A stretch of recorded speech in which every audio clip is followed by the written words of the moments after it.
Paka panya aliona mtego wa panya. Yule panya yule anatembea siku moja za panya. Ndio aliona mtego. Aliona mtu anatega hao panya, anawatega hao panya. Ndio yule panya alipofika sheke na unega hivi. Akiona nyuma akinamusa mbuzi. Mbuzi. Wala mtu wala unega mtego wa panya. Sasa mangala ina kwamba tushimiane. Sasa wewe na mimi mbuzi wewe panya. Bora. Ndio tukafanya nini? Hapa kejini jamaa. Si bwana, ukanyaga na palo wewe. Panya bwana ndio kocha ndio kona. Akaenda kwa ng'ombe. Ng'ombe nayo. Nani mpanya na kama ng'ombe? Kwa ng'ombe. Nimeona mtu kule anataka mtego wa panya kule. Sasa hiyo walikuwa ananitaka mimi ama anataka sote sielewe, mwambia wewe. Nani amekutuma kwangu? Mimi za juzi mimi na kuramba.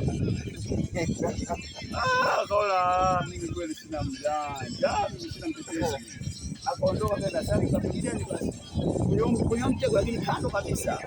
Kama ndo sasa pale ile tutana wapi? Nifanyeje mimi? Pale mahali pakapita mtu. Yule mtu pale njia pakapita nani huyo? Ndio njia ikapita nyoka bahati mbaya. Katika ule mtego pale, sifanya kupale juu. Pakapita nyoka kwenye ule mtego. Bahati mbaya yule nyoka akashikwa yule nyoka. Alivyoshikwa yule nyoka akashikwa katikati.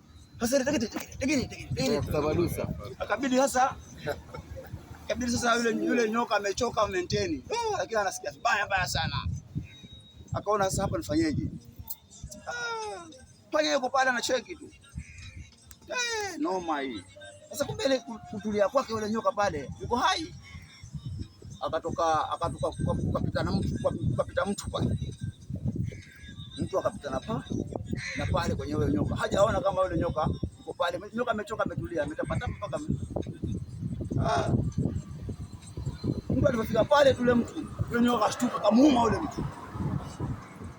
Mtu kabidi kusema hospitali huko na huko yule mtu akafa. Baada ya kufa yule mtu ikabidi kuwe na matanga pale. Panya anachunguza ile mambo tu. Ile matanga bana, mbuzi kaletwa ikachinjwa.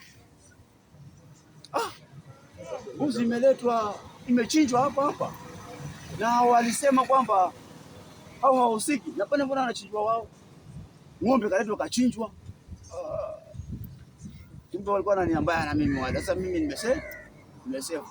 Kwa hivyo wakati wowote nilikuwa naamisha kwamba wakati wowote ukisikia story inaongeleshwa mahali na usiseme kwa hata haikuhusu.